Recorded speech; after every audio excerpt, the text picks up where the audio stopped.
If you're someone who's always been fascinated by the power of tradition, but you also crave the excitement of real, meaningful change, then you're about to witness a moment that perfectly blends both worlds. Today, we're diving into a story that's not just about breaking a glass ceiling. It's about shattering centuries-old expectations and opening the doors to a new era in one of the world's oldest institutions. The Church of England has just made a decision that's sending shockwaves not only through its own community, but across the globe. For the first time in its long, storied history, the world is watching as a woman steps into a role that, until now, was reserved exclusively for men. The excitement is palpable. News crews are camped outside, reporters are jostling for a glimpse, and the air is thick with anticipation. Think about this. For over 1,400 years, the position of Archbishop of Canterbury has been a symbol of continuity, tradition, and yes, male leadership. Every portrait, every statue, every name etched into the annals of church history has belonged to a man. Generations have grown up seeing only one kind of leader at the helm. But history, as we know, is always waiting for someone brave enough to rewrite it. And today, that someone is name of Archbishop. She's not just stepping into a new job, she's stepping into history. As the first woman ever chosen to lead the Church of England as Archbishop of Canterbury, she's a pioneer, a visionary, and a symbol of hope for millions. Her journey to this moment has been marked by resilience, faith, and a deep commitment to serving others. She stands in the same grand cathedrals as her predecessors, but she brings with her a fresh perspective and a promise of new beginnings. This isn't just a big deal for one church or even for one country. It's a moment that resonates far beyond the walls of Canterbury Cathedral. It's a signal to the world that change is possible, even in the most traditional of places. People from all walks of life, young and old, believers and non-believers, are gathering to witness this turning point. The Archbishop of Canterbury isn't just a local figure. She's the spiritual leader for more than 85 million Anglicans in over 165 countries. That's a community that stretches from bustling cities to remote villages, from grand cathedrals to humble parish churches.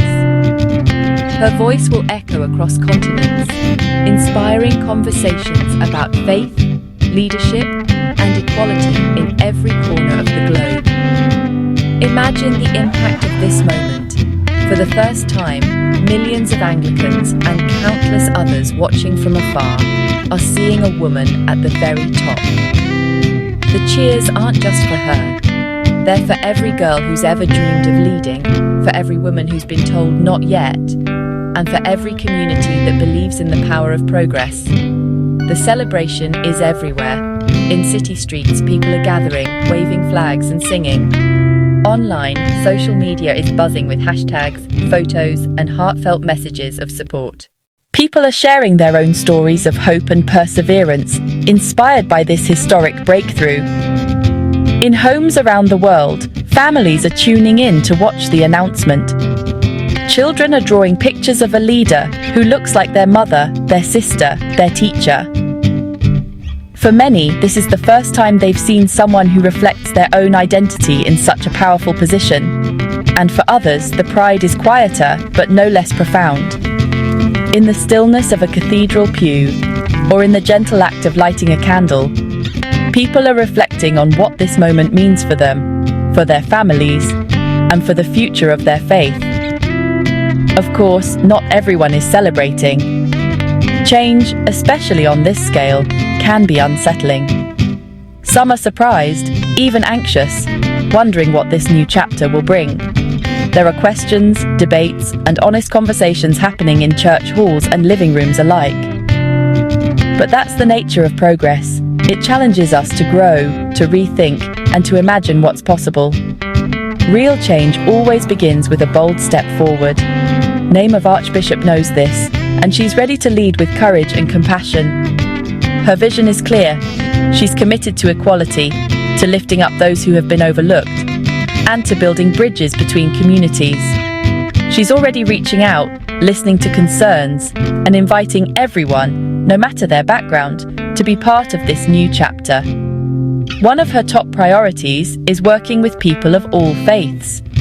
She believes that true leadership means finding common ground, fostering understanding, and standing together in the face of challenges. Whether it's through interfaith dialogue, community service, or simply sharing a meal, she's determined to make the church a place where everyone feels welcome. Already, her story is inspiring a new generation of leaders. Young people are looking up and seeing that their dreams are possible, no matter how big or how long the odds. In classrooms, youth groups, and Sunday schools, the message is clear. If you have a dream, you can break any ceiling, even one that stood for over 1,000 years.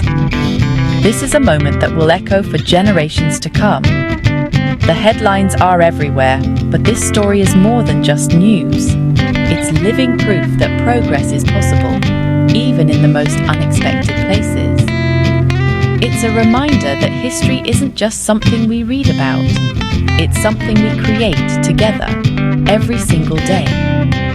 So as we celebrate this incredible milestone, let's remember the women who paved the way, the communities who never gave up hope, and the leaders who dared to dream of something better.